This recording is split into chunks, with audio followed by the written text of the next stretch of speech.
இந்த வேகத்துல இப்ப இதுக்கு பதில் சொல்றதுக்கு வர்றாங்க தெய்வானை நடிகர்கள். வாங்கம்மா.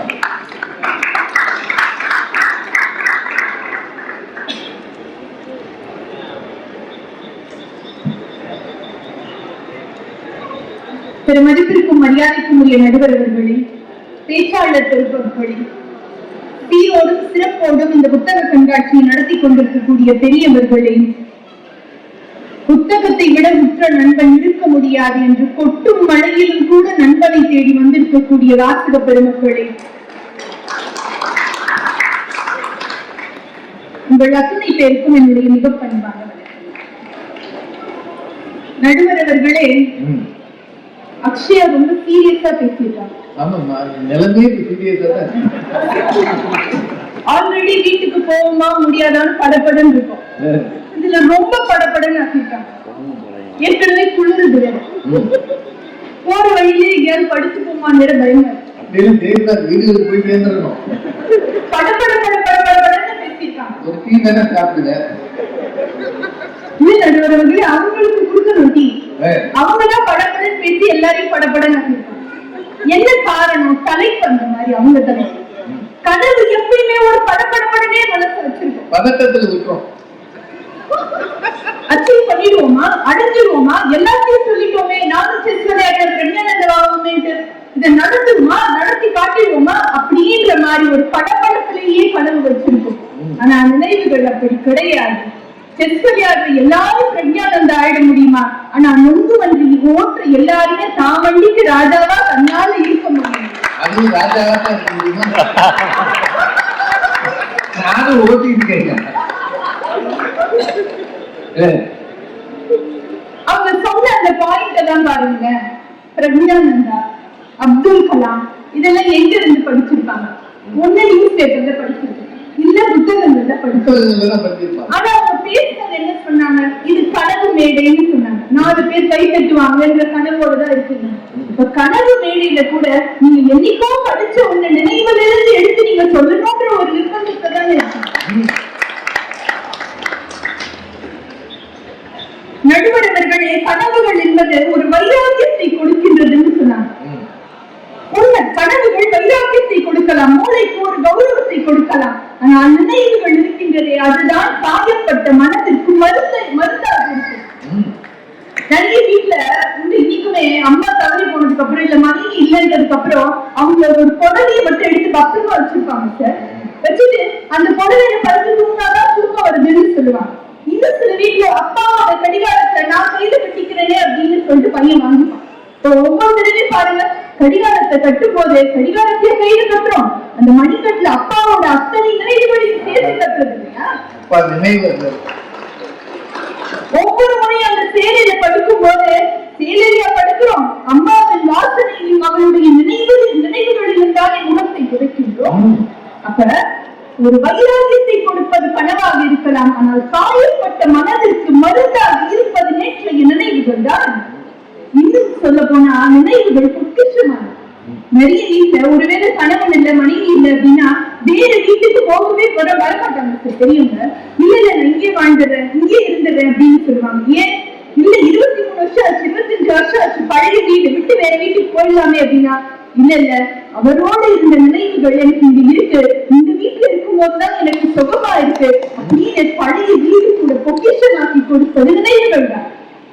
அக்ஷயா சொன்னாங்க, துன்பமான நினைவுகள் இல்லையா, எல்லா வாழ்க்கையில நடக்கிறது எல்லாம் நினைவுகள் ஆகிறாது. உண்மை, வாழ்க்கையில நடக்கிறது எல்லாம் நினைவுகளா? அவை எல்லாம் நிகழ்ச்சிகள். எது எது நினைவுகள் ஆகின்றது? ஏதோ ஒன்று நம் மனதை தாக்குகின்றதோ, இது ஏதோ ஒன்று நம்முடைய மனதிற்கு அருகில் வந்து நிற்கின்றதோ, எதை ஒன்றை நம் மனது மறக்க முடியாமல் இருக்கின்றதோ அதுதான் நினைவாகின்றது. நிகழ்ச்சி வேற நினைவு வேற. நிகழ்ச்சி வேறு, நினைவுகள் வேறு. அது கனவோட பிரச்சனை. கனவுலயே நடக்கும் போது எப்படி இருக்கு? அப்ப அவங்க சொன்ன துன்பமான நினைவுகள் இல்லையா, துன்பமான ரணமான நினைவுகள் இல்லையான்னு உண்டு. நீங்க காணுகின்ற கனவுக்கு கூட நினைவுகள் தான் நிலையாக இருக்கின்றது. அந்த நினைவுகளாலதான் நீங்க மேல மேல போகணும்னு சொல்லிட்டு நினைக்கிறீங்க. நடுவரவர்களே, நினைவுகள் என்பது மனதிற்கு நெருக்கமானது, மனதை லேசாக்குவது, மனதிற்கு சுகமானது. ஆனா கனவு என்பது காதல் நீரை போல கிட்ட வந்துட்டோம்னு தோணும், கிட்ட வரும்போது அது இல்லாம போயிடும். நாளைக்கு கிட்ட வந்துருவோம்னு தோணும், இன்னும் ஒரு நாள் இருக்குதேன்னு சொல்லி இருக்கும். கனவு என்பது நிழல், நினைவு என்பது நடந்த ஒன்று, அது நிஜம். அப்ப நிழலை பார்த்து நான் சந்தோஷப்படுவேனா, இந்த நிஜத்தை பார்த்து நம்முடைய மன மகிழ்ச்சி அடையும். நிஜத்தை தான் பார்க்கணும். உங்களுக்கு ஒரு 3 பேர் அதிகம் இருக்காங்க, அது நிஜம்.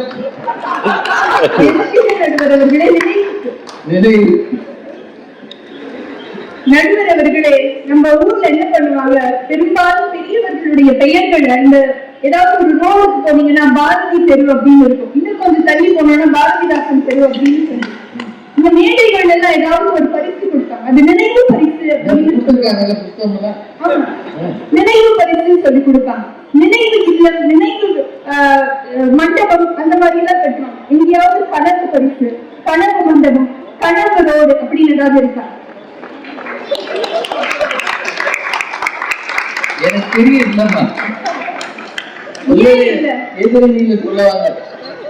ஏன்னா ஒருத்தரை பற்றி நாம் நினைப்பதே அவருக்கு செய்கின்ற நன்றியாக இருக்கின்றது. அவருடைய நினைவுகள் தான் அவருக்கு கௌரவமாகும். உங்களோட நடுவர்கள் இப்ப நாமளே திடீர் மயக்கம் போட்டு விழுந்துட்டேன்னு வச்சுக்கோங்க. நல்லதா பேசிட்டுமா, உங்க கனவு மோசமான கனவு. சும்மா ஒரு கனவு ஒரு கற்பனை வச்சுக்கோங்க, எந்திரிச்சோன்னு வச்சுக்கோங்களேன். என்ன சொல்லணும், நான் இன்னாரு, என் வீடு இங்க இருக்கு, இங்க என்ன கூட்டிட்டு போய் விடுங்க, நான் நினைவோட பேசினாதான் எனக்கு மரியாதை. அதை விட்டுட்டு 10 வருஷம் கழிச்சு நான் சிஓ ஆக போறேன், 5 வருஷம் கழிச்சு நான் டாக்டர் ஆக போறேன், நான் கூட்டிட்டு போறேன். இது நல்லா இருக்கு. இது ஏதோ பிளான் பண்ணி பேசுறேன். மனிதனை மனிதனாக்குவது நினைவுகள். நடுவர்கள் அதனாலதான் 2 வயசான நண்பர்கள் சேர்ந்தாங்க. இல்ல நம்மளோட நண்பர்களே எடுத்துக்கிட்டோம்னா விடிய விடிய பேசினாலும் பேசுறதுக்கு கதைகள், ஏன்னா எல்லாமே நினைவுகள். இப்ப நிறைய ஸ்கூல் காலேஜ்ல எல்லாம் ரீயூனியன் வருது, பழைய நண்பர்கள் எல்லாம் சேர்ந்துக்கிறோம். எவ்வளவு தித்திப்பாக்கு, எவ்வளவு மகிழ்ச்சியா இருக்காங்க, அரங்கமே நிரம்பி வழிகின்றன, இப்படி சந்தோஷமா இருக்கு. இதே ஒரு 10 வருஷம் அந்த 15 வருஷம் முன்னாடி அந்த கேம்பஸ்ல ஒரு பிளேஸ்மெண்ட் நடந்துட்டு வச்சுக்கோங்க, அந்த சூழல் எப்படி இருந்தது? இருக்காது. ஏன்னா பிளேஸ்மெண்ட்ல வேலைக்கு உட்காரும் போது எல்லோரும் கனவோடு இருப்பாங்க. திரும்பி ரீயூனியன்ல அதே பெஞ்ச்ல உட்காரும் போது எல்லோரும் பழைய நினைவுகளோடு இருப்பாங்க. அதுல ஆச்சரியம் என்னன்னா, நினைவுகளோட ஆச்சரியம் என்னன்னா, பொதுவாகவே நாம ஒரு விஷயத்தை பத்தி பேசும்போது நாம இங்கதான் இருப்போம், ஆனா நம்மளோட மனசு அங்க இருக்கும், நம்மளுடைய வயசு அந்த வயசா இருக்கும், நம்மளுடைய இடம் அந்த இடமா இருக்கும். அதனாலதான் நினைவுகளை மலரும் நினைவுகள்னு சொன்னாங்க. நேற்று நடந்த காரணத்தினாலே அவை மலர்ந்த நினைவுகளாகி விடுவதில்லை. எத்தனை முறை நினைத்தாலும் நம்மை அதே இடத்திற்கு எடுத்து செல்வதாலே அவை மலரும் நினைவுகளாக இருக்கின்றன. இன்னொரு ஆச்சரியம் என்னன்னா, நம்ம ஒரு காலத்துல அண்ணன் தம்பி தான் அல்ல அக்கா தம்பி யாராவது இந்த முடிய பிச்சுட்டு சண்டை போட்டுருக்கோம்.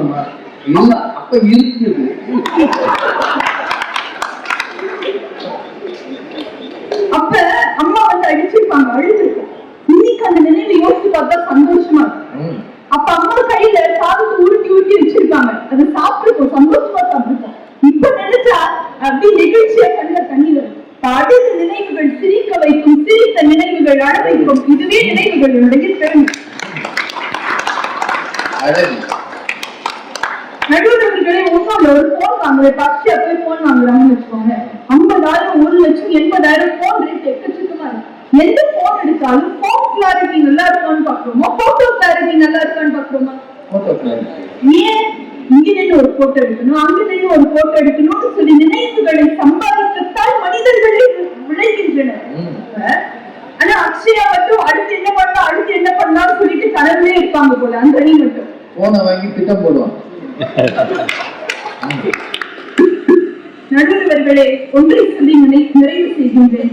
கனவு மேடை என்றவர்கள் சொன்னார்கள், நியூசிலாந்துல ஒரு சின்ன இளம் பெண் எம்பியாக, இளம் பழங்குடியினர் பெண் எம்பியாக பதவியேற்றார். அந்த பார்லிமெண்ட்ல அவங்களுடைய பேச்சு இருக்கின்றதே ரொம்ப ரொம்ப வைரலா இப்ப சுத்தி போய்கிட்டே இருக்கு. என்ன காரணம்? அது கனவு மேடையாக இருந்தாலும் கூட தன்னுடைய இனத்தை நினைவுபடுத்துகின்ற வகையிலே அந்த மகோரி இனத்தை சார்ந்த ஹக்கா எனப்படும் போர் அறைக்கூவலை அந்த அரங்கத்திலே அவர் பதிவு செய்தார். கனவு மேடையில் கூட அவர் தன்னுடைய இல்லத்தை நினைவுபடுத்தின காரணத்தினாலதான் இன்னைக்கு ரொம்ப ரொம்ப வைரலா அது பாப்புலரா போயிட்டு. கனவுகள் கூட, கனவு மேடைகளில் கூட நினைவுகள் தான் இருக்கின்றன என்றார். அதனால்தான் பாரதி சொன்னார், கனவு மீட்பட வேண்டும், கைத்தசமாவது விரைவில் வேண்டும் என்ற வரிக்கு முன்னாடி வரியாக நினைவு நல்லது வேண்டும், நெருங்கின பொருள் கைப்பட வேண்டும் என்று கனவுக்கு முன்பே நினைவை பாரதி வந்து வருகின்றார். நினைவுகள் என்பது இனிமையானது. நடுவர்கள் எத்தனை முறை நினைத்தாலும் இனிமையாகத்தான் இருக்கும். கனவு என்பது இனிப்பானது. ஒரு அளவுக்கு மேல இனிப்பு போயிடுச்சுன்னா சுகர், டயாபெட்டிஸ் எல்லாம் வந்துடும். எனவே இனிமேல் வராது. நடுவர் அவர்களே, ரொம்ப தூரம் கடந்த பிறகு அந்த பாதையில் நம்ம நடந்து வந்த பாதையை திரும்பி பார்க்கும் போது தூரம் வந்துட்டோம் அப்படின்னு ஒரு சுகம் இருக்கும். அதுதான் நேற்றைய நினைவுகள் தருகின்ற சுகம். இன்னும் இவ்வளவு தூரம் நடக்கணுமே அப்படின்னு சொல்லும் போது ஒரு பெருமூச்சு இருக்கும். அந்த பெருமூச்சு அவ்வளவு மகிழ்ச்சியாக எனக்கு தெரிந்து இருக்காது. எனவே நடுவர் அவர்களே, வாழ்க்கையில் மகிழ்ச்சி நேற்றைய நினைவுகளே என்று சொல்லி நல்ல வாய்ப்புக்கு நன்றி கூறுகிறேன். என்ன அருமையா பேசிட்டாங்க. என்ன இருந்தாலும் சீனியர் ஸ்பீக்கர்னா அது ஒரு ஆளுமை தானே. என்னென்ன கேள்விகள் கேட்டிருக்காங்க பாருங்க. நீண்ட தூரம் நடந்த பிறகு திருப்பி பார்க்கிறோம், ஆனா இவ்வளவு தூரம் வந்துட்டோமே. முன்னால் பார்க்கிறோம், இவ்வளவு தூரம் போகணுமான்னு பதட்டம் வருதுல்ல. கடந்த தூரம் எப்போதுமே மகிழ்ச்சி தரும், கடக்க வேண்டிய தூரம் பயமுறுத்தும் அப்படின்னு சொல்லிக்கிறாங்க.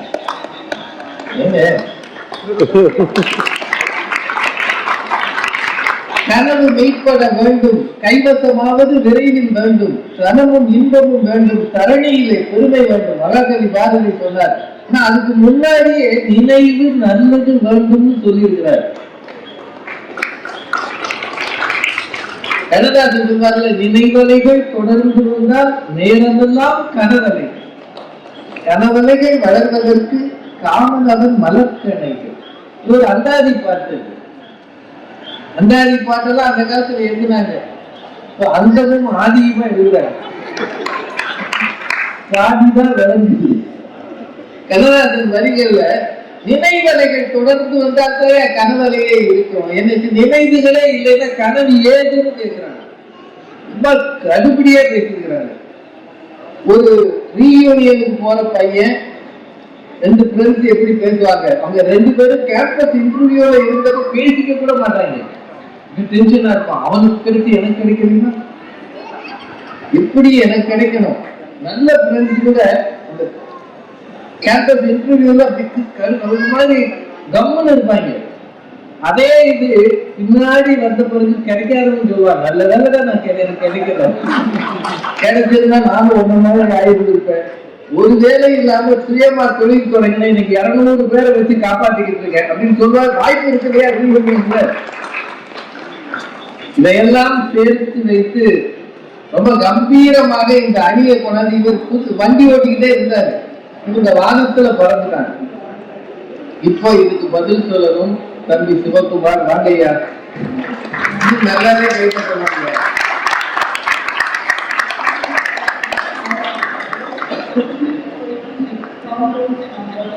போக்குவரத்து மாநிலத்திற்குரிய வப்பாசியினுடைய தலைவர் அவர்களே, செயலர் அவர்களே, ஏனைய பொறுப்பில் இருக்கிற பெருமக்களே, சாதாமிக்குரிய நடுவர் அவர்களே, மேடையில் அமர்ந்திருக்கிற பேச்சாளர்களே, இது பெருக்களாக கூடியிருக்கிற வாசக அன்பர்களே, உங்கள் அனைவருக்கும் என்னுடைய பணிவான புத்தாண்டு வாழ்த்துக்கள், பொங்கல் வாழ்த்துக்களை தெரிவித்துக் கொள்கிறேன். நடுவர்களே, அந்த அணியில அவங்க ஒரு மாதிரி பழைய நினைவுல எப்படியோ போயிட்டாங்க. பழைய நினைவு உதவி செய்யுமா, எதிர்கால கனவு உதவி செய்யுமா, பழைய கனவு முக்கியமா, எதிர்கால கனவு முக்கியமா, கேள்வி அதுவே இல்லை. எப்ப ரெண்டுலேயுமே மகிழ்ச்சி இருக்கிறது அப்படின்னு ஒத்துக்கிட்டு எது இதுல அதிக மகிழ்ச்சின்னு கேள்வி வந்ததோ அப்பவே உங்களுடைய மற்ற வாதங்கள்லாம் அடிபட்டு போச்சு. பாருங்க, சிரிக்க வைக்கும் நினைவே அழ வைக்கும், அழ வைக்க நினைவே சிரிக்க வைக்கும். அப்ப நினைவுன்றது எல்லா காலத்திலையும் உங்களை சிரிக்க வைக்காது, அதுவே அழகும் வைக்கும்ன்றதுல இருந்து அது இன்பம் இல்லை மகிழ்ச்சி இல்லைன்னு அவங்க ஒத்துக்கிறாங்க. சரி போய் போறதுக்குன்னே பற்ற மழை நான் நின்று வந்துருக்கேன். குளிர் நேரத்துல ஏமாப்பா கூட குறைய சொல்லிட்டாங்க. அப்புறம் அந்த தம்பி டைட்டானிக் கப்பல் கனவோடு தானே புறப்பட்டது, இது முழுகவே முழுகாதுன்னு. ஆனா ஜேம்ஸ் கேமரான் அந்த படத்தை பத்தி ஒன்லைன் எப்படி சொல்லி ஆரம்பிச்சார் தெரியுமா? தயாரிப்பாளர் போய் ஒன்லைன் சொல்ற டைட்டானிக் கப்பல்ல ஒரு ரோமியோ ஜூலியட் இதான் சார் கதை அப்படின்னு. நிஜ டைட்டானிக் கப்பல் அப்படி யாரும் கிடையாது. இதுல ஒரு ரோமியோ ஜூலியட் ஒரு கனவை வச்சாம பாருங்க, உலகம் முழுக்க சூப்பர் ஹிட் ஆச்சு. ஜேம்ஸ் கேமரான் ஒரு பழைய நினைவில் புதிய நினைவை கொண்டு வந்து வைத்தான். மிகப்பெரிய சாதனையை கனவு தொழிற்சாலை நிறைவேற்றி காட்டியது. இனிமாவே கனவு தொழிற்சாலை தானே. பாரதியே முன்னால கனவு வச்சாங்க. என்ன இது ஃபர்ஸ்ட் அந்த வார்த்தையை சொன்னா, அடுத்து இந்த வார்த்தையை சொன்னா, சாப்பிடுறது கூட முதல்ல இலைதான் வரும், அடுத்ததான் வரும். இலைதான் முதல்ல வந்தது, சிச்சி இருக்கு ரெண்டாவது வந்தது. நான் இலையே சாப்பிடுறேன்னா 2 காலா 4 காலான்னு பாக்குறவங்க யோசிப்பாங்க. என்ன இதெல்லாம் ஒரு வாங்க என்ன சொல்றீங்கன்னு புரியுது. ஒரு கால் நீங்க வேற மாதிரி எடுத்துக்கிட்டா அது நான் பொறுப்பு இல்லையா? 4 காலம் தான் நீங்க சொன்னீங்க. நடுவர்களே, அவன் பாரதியை கோட் பண்றதுனால நான் சொல்றேன். பாரதி இருக்கிறான், பிச்சைக்காரர்களாக இருந்தாலும் நமக்கு குருவுப்பைக்காரன் பேரில் தான் கூடுதல் அபிமானம். அவன்தான் என் வீட்டுக்கு வந்து நாளை எனக்கு நல்ல காலம் பிறக்குது நல்ல காலம் பிறக்குது என்ற நம்பிக்கையை இருக்கிறான். அந்த நம்பிக்கை தான் கனவு. எனவே அவன் பேரில் நமக்கு அபிமானம் சற்று அதிகம். அதனாலதான் பாருங்க, வேற எந்த பிச்சைக்காரனை பத்தி அவன் பார்த்து எழுதல. புதிய கோணத்தில் குருகுருப்பைக்காரனை மட்டுமே வச்சு பாரதி எழுதுகின்றான். நடுவர்களே, சாமிமாருக்கு நல்ல காலம் பிறக்குது நல்ல காலம் வருது, சாதிகள் சேருது, சண்டைகள் தொலையுது, 8 லட்சுமியும் ஏறி வளருதுன்னா இவங்க ஏறி பார்த்தாங்க. இன்னைக்கு இல்லைனாலும் நாளைக்கு நம்மளும் புத்தக திருவிழால ஒரு நடுவர் ரேஞ்சுக்கு உட்காரலாம்னு ஒரு கனவு. இப்பவே வாங்க, நானே ஒரு நாள் நடுவரா வந்துச்சு. நீங்கள் இறந்த நடுவர் இப்படியெல்லாம் எனக்கு கனவு கிடையாது. எங்க அண்ணி பேசி அக்ஷரா அவர்கள் ஒரு வரி சொன்னாங்க. நேற்றைய நினைவிலே காயம் உண்டு. நடுவர்களே, ஒன்றும் இல்லை, புத்தாண்டுன்னு 2 ஸ்வீட் பாக்ஸ் தராங்க. ஒரு ஸ்வீட் பாக்ஸ்ல வந்து லட்டு இருக்கு, ஜாங்கிரி இருக்கு, ஜிலேபி இருக்கு. இன்னொரு ஸ்வீட் பாக்ஸ்ல லட்டு இருக்கு, கூடவே 2 கரப்பாம்பூச்சி செத்து இருக்கு. இங்க 2த்துல எதை ஸ்வீட்? நீங்க இதுதான் ஸ்வீட், இது பிளடி ஸ்வீட். புரியலையோ? தெரியலையோ? நல்லா காதுல விழலையோ? நேற்றைய நினைவுகளுக்கு பிளடி ஸ்வீட் நடுவர்களே. சரியா? சரி. அதில் நயவஞ்சகம் இருக்கும், துரோகம் இருக்கும், அடுத்து கெடுத்தவர்கள் இருப்பார்கள், நிராசைகள் இருக்கும். நடுவர்களே, நிராசைகள் இருக்கும்ன்றதுக்கு நானே ஒரு உதாரணம் நடுவர்களே. எனக்குலாம் எல்லா இளைஞரும் மாதிரி ஒரு காலத்துல சினிமாவை நடிக்கணும்னு எனக்கு ஒரு பெரிய கனவு இருந்தது. ஓ, அந்த சிவகுமார் போட்டியா ரஜினிக்கு மாமனார் அளவுக்கு வரலன்னா கூட சிலையாவுக்கு இந்த படம் வந்து 16 வருஷம் ஆச்சு, இன்னுமா வயசு அதுதான் நல்ல நினைவு இருக்கிறது. என்ன வச்சு என்னோட நண்பர் ஒரு படம் எடுப்பாரு. ஆமா, டிவியில வாதியா நடிக்கிறேன் அப்படின்னா என்ன வச்சா காமெடி படமா? என்ன போய் டிவியில வாதினா அது சும்மா காமெடி படமா தான் இருக்கணும். கண்டிப்பா டிவியில வாங்க. கடைசி வரைக்கும் படத்துல ஒரு ஃப்ரேம்லயும் என்ன காணும்? என்ன படமா இருக்கா? மீசையெல்லாம் வச்சு கையில துப்பாக்கி வச்சு என்ன ஆச்சு? ஒரு சீனே காணும். அது அந்த டிவியில வாதி தரமரவா இருக்கிறான். கடைசி வரைக்கும் அவனை பார்க்க இதுக்கு பேரு படம். நேற்றைய நினைவுகளில் நிராசைகள் உண்டு. நடுவே பாடகமா கூட ஆகணும்னு ஆசை. பயப்படாதீங்க, பாடலாம் மாட்டேன். நீங்க தான் மழை கொடுத்திருக்கீங்க. பாடி பிடிச்சதுதான் ஒரு இடத்துல 2 கப்பு பரிசா கொடுத்தாங்க. இப்ப பாண்டிலே அதுக்கு இந்த சின்ன கப்பு, இனிமே எங்கேயும் பாடிடக்கூடாது, அதுக்கு இந்த பெரிய கப்புன்னு கொடுத்தாங்க. ஒரே மேடையில 2 கப்பு வாங்கின ஒரே ஆளு நீங்க. அதுல நான் ஒண்ணு கேட்கலாம். இங்க திருமணமானவங்க நிறைய பேர் இருக்கீங்க. திருமணத்துக்கு போது நம்ம எல்லாருக்குமே ஒரு காலத்துல போட்டோ எடுத்து அதை ஆல்பமா போட்டு கொடுப்பாங்க. அப்புறம் வீடியோவா எடுத்து வீடியோ கேசட் அப்படின்னு கொடுப்பாங்க. இப்ப சிடி பென்டிரைவ் எல்லாம் கொடுக்குறாங்க. ப்ரீ வெட்டிங் ஷூட்டிங்கே நடத்தான். அந்த மாப்பிள்ளையும் பொண்ணையும் கூட்டிட்டு அந்த வீடியோகிராஃபர் பொண்ணு வீட்டு மாப்பிள்ளை வீட்டுக்கு அவங்க போனாங்களே தெரியல. ப்ரீ வெட்டிங் ஷூட்டிங் அந்த வீடியோகிராஃபர் கூட்டிட்டு மறுநாள் வச்சு எடுக்கிறாரு. அவங்கள நெருக்கமா வேற ஒரு படம் எடுக்கிறாங்க. கடல்ல படகு மேல நிக்க வச்சு அதுல கட்டக்காப்பதுக்கான கடல்ல உருண்டு இது வந்து பாத்தீங்கன்னா சம்சார சாகரத்துல நீங்க போறாங்க. அதுதான் சிம்பாலிக்கா காட்டுறேன். லட்சக்கணக்கில் நான் கேக்குறேங்க, கல்யாணம் ஆகி ஒரு 10 வருஷத்துக்கு மேல ஆனவங்க நெஞ்ச தொட்டு சொல்லுங்க, அந்த சிடியோ கேசட்டையோ இந்த 10 வருஷம் எவ்வளவு தடவை போட்டு பார்த்துருப்பீங்க? ஒரு தடவை கூட பார்த்துருக்கீங்க, 2 தடவை 3 தடவை நடுவுல உங்களை கேள்வி கேட்கக்கூடாது. எங்க காலத்துல அதெல்லாம் இல்லையா? ஏன் அதை பார்க்கறது இல்ல? ஒரு தடவை நேரம் பார்த்ததுக்கே 10 வருஷம் பாடா அதனாலதான் தமிழ்ல ஒரு பிரேசே உங்களுக்கு தெரியுங்களா?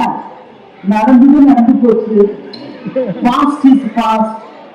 அத ஒரு கெட்ட கனவா நினைச்சு மறந்து நினைவுகளை கூட மறந்துருன்னு சொல்ற மாதிரி நினைவுகள் இருக்கு. ஆனா குழந்தை மறந்துருக்கு. பையனை பத்தி கேட்டா இதை பத்தி நடந்ததை பத்தி நினைச்சா அப்படியே அவங்க நடந்து போச்சு ஒரு தடவை பண்ணதுக்கு அது விடுங்க சார். உங்க பையன் அப்படி சார் என்னோட சொந்தம் அவங்க பிச்சியா அவங்களுக்கு ஹியூமன் பாடி பேர் ஒரு தனி அட்ராக்ஷன் இருக்கு சார். இதுலயே அப்பா டைஜஷன் எப்படி ஆகுது, கண்ணு எப்படி நல்லா தெரியுது, காது எப்படி ஒரு விஷயத்தை உருவாங்குது, அனாட்டமி எல்லாம் கண்டிப்பா ஒரு டாக்டரா வருவான் சார். கண்டிப்பா ஒரு டாக்டரா வருவான் சார்.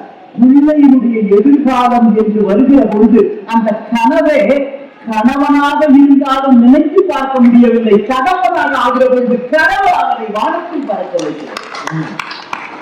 பிரின்சிபால் கூட்டி சொல்றாங்க, மேடம் உங்க டாக்டர் அவங்க நல்ல சப்போர்ட் பண்ணுங்க மேடம், கண்டிப்பா அவர் ஸ்கூல் டாக்டரா வரப்போறா. உங்க டாக்டர் ரொம்ப நல்லா படிக்கிறார், அவரை நீங்க வீட்டை டைசன் டென்ஷன் பண்ணாதீங்க, ஹெல்த்தியான ஃபுட்டு கொடுங்க, ரெஸ்ட் எடுக்க சொல்லுங்க அப்படின்னா அந்த அம்மா அப்படியே கனவுல இப்பவே அவர் ஸ்டேட் ஃபர்ஸ்ட் வந்தா மாதிரியும் இப்பவே சீன் கையால மெடல் வாங்குற மாதிரியும் அந்த அம்மா அப்படியே கனவுல வளர்க்கிறாங்கன்னா என்ன அர்த்தம்? உச்சிகளை உகந்தான் கருவம் ஓக்கி வளர்ந்தடி வெற்றி உரை ஊரார் புகழ்ந்தான் வேலை சிரிக்குதை. அப்ப எதிர்காலத்தை பற்றிய கனவு என்பது முழுக்க முழுக்க ஆனந்தம் மட்டுமே நிறைந்த ஒன்று. இன்னும் சொல்றேன் சார், இவ்வளவு தூரம் நடந்து வந்தோமே இன்னும் இவ்வளவு தூரம் போனோமா? அப்ப எதிர்காலத்தை நினைச்சா கஷ்டமா இருக்கான். நீங்க இவ்வளவு தூரம் நடந்து வந்த நினைவுதான் எதிர்கால பயணத்தை கூட கஷ்டம் நிறைந்ததாக மாற்றுகிறது. நான் இமயமலை மேலேயே ஏறப்போகிறேன் என்ற உறுதிப்பாடு உள்ளத்தில் இருக்கிறவனுக்கு சாலையில் நடப்பது சங்கடமாக இருக்காது. அவர் ஆங்கிலத்தில் சொல்லுவார். மிச்சம் இருக்கு, பெரும்பாலுமே நடுத்தர வயசுக்காரங்க மிச்சம் இருக்கிற வாழ்நாளை நாம் நன்றாக வாழ்வதற்கு நம்முடைய கனவுகள் தான் உறுதி சக்தியாக இருக்கின்றன. பெர்னாஷாட்ட போய் கேட்கிறாங்க, கல்லூரியில வந்து நீங்க பேசணும். பெர்னாஷா சொல்றாரு, இல்லப்பா எனக்கு இன்னும் அடுத்த 2 வருஷத்துக்கு டேட் இல்லை, டைரி சொல்லிடுறாரு. அப்பவே அவருக்கு 87 வயசு. 87 வயதில் கூட அடுத்த 2 ஆண்டுகளுக்கு பேச முடியும் என்கிற எண்ணம் தான் பெர்னாஷாவை மாணவர்களாக மாற்றுகிறது. ஒருவர் சொல்றாங்க, எனக்கு துணி வைத்து தருகிற தையல்காரரைத்தான் நான் புத்திசாலியாக நினைப்பேன். காரணம் அவன்தான் என் பழைய அளவுகளையே வைத்துக் கொண்டு எனக்கு துணி வைப்பது இல்லை. ஒவ்வொரு முறையும் என்னை புதிதாக அளவெடுத்துக் கொண்டிருக்கிறான். என் பழைய அளவுகளை வைத்து என்னை அவன் மதிப்பிடுவது இல்லை. புதிய அளவுகள் தான் எனக்கு பொருந்தும் என்று அவனுக்கு தெரிந்திருக்கிறது. பழைய அளவுகள் என்பதும் பழைய நினைவுகள் என்பதும் ஒன்றுதான். உங்கள் எதிர்காலத்தில் நீங்கள் உங்களுக்கு அணிய வேண்டிய ஆடையை தீர்மானிப்பது பழைய அளவுகள் அல்ல, புதிய கனவுகள் தான், புதிய லட்சியங்கள் தான். இதை சொல்லி நிறைவு செய்கிறேன். ஒரு எழுத்தாளனுடைய கனவுதான் கதையாக வெளிப்படுகிறது. ஒரு கவிஞனின் கனவுதான் இந்த தேசம் எப்படி ஆக வேண்டும் என்று நினைத்த கனவுதான் காப்பியமாக வெளிப்படுகிறது. கலைஞர்கள் உள்ளுக்குள் தோன்றுகிற கனவுகள் தான் கலாபூர்வமான படைப்புகளாக வெளியாகின்றது என்றால் இந்த புத்தக திருவிழாவில் இங்கே குவிந்து கிடக்கின்றது அத்தனையும் படைப்பாளியுடைய கனவுகள். அந்த கனவுகள் அவர்களுக்கு மட்டுமல்ல, சமூகத்துக்கே மகிழ்ச்சியை தருகிறது. நன்றி, வணக்கம். இந்த தலைப்புல இவ்வளவு கம்பீரமா பேச முடியும்னா சிவகுமாரால் தான் முடியும். பாரதியார் கவிதைகள் அவருக்கு சொத்த உடனே வந்தாங்க. நல்ல காலம் பிறக்குதுன்னு குடுகுடுப்பக்காரன் பாடுறானே, அவனைத்தான் பாரதி பாடி வைத்தார்னு சொல்றாரு. எவ்வளவு படிச்சிருந்தா உடனடியாக பதில் சொல்ல முடியும். கலைஞனுக்கும் எழுத்தாளனுக்கும் கனவுகள் தான் படைப்பூக்கம் தருகின்றன அப்படின்னு சொல்றார். ஒரு நல்ல விஷயத்தை சொல்லியிருக்கிறார். பழச மறந்து பாஸ்ட்.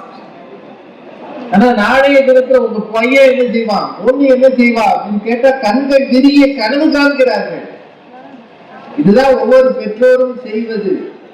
நீங்க எப்படி இருந்தீங்க, எவ்வளவு கஷ்டப்பட்டீங்க, அது பழைய விஷயம் இல்லையா, அதையே தூக்கி பிடிக்கிறார் அப்படின்னு ரொம்ப அழகா பேசியிருக்கிறார். என்னங்க நல்லா பேசினாரு இல்லையா? இன்னும் ஒரு 1/4 மணி நேரம் 1/2 மணி நேரம் நாங்க சீக்கிரம் முடிச்சிருவோம். ஏன்னா தலையில ஒழுகலையே தவிர காலுக்கு கீழே தண்ணி இருக்கு.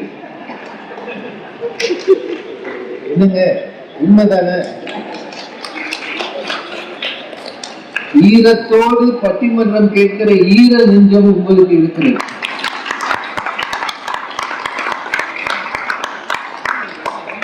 நிஜமாவே எனக்கு ஆச்சரியமா இருக்கு. நான் மொத்தம் கேமரா மட்டும்தான் இருக்கும்னு நினைச்சேன். ஸ்டுடியோ பட்டிமன்றம் மாதிரி இருக்கும். நீங்க மட்டும் இல்லைன்னு நீங்க எங்களை ஒத்தையில விட்ட மாதிரி ஆயிடும். முத்தலிங்க ஐயாவும் நாங்களுமா பேச வேண்டியதுதான். இல்ல இந்த பிள்ளைகளாம் பேசிட்டு முன்னாடி உட்காந்து கை கட்ட வேண்டியதுதான். அது இன்னும் நல்லா இருக்கும்ல. இவருக்கு அவங்க இருக்கீங்க அப்படி கை கட்டினா நல்லா இருக்கும். நான் மட்டும் கடைசி வரைக்கும் ஒத்தையில இருக்கணும். ரொம்ப அருமையா கம்பீரமா பேசியிருக்கிறார். இதுக்கு பர்னாட் ஷா, ஓஷோ,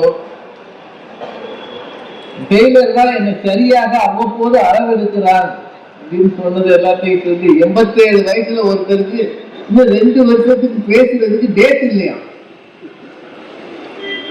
இதெல்லாம் பேச்சாளர் இருந்திருக்காங்க. ப்ளீஸ் சப்ஸ்கிரைப் அவர் சேனல். லைக் பண்ணுங்க, ஷேர் பண்ணுங்க, கமெண்ட் பண்ணுங்க, மறக்காம சப்ஸ்கிரைப் பண்ணிருங்க.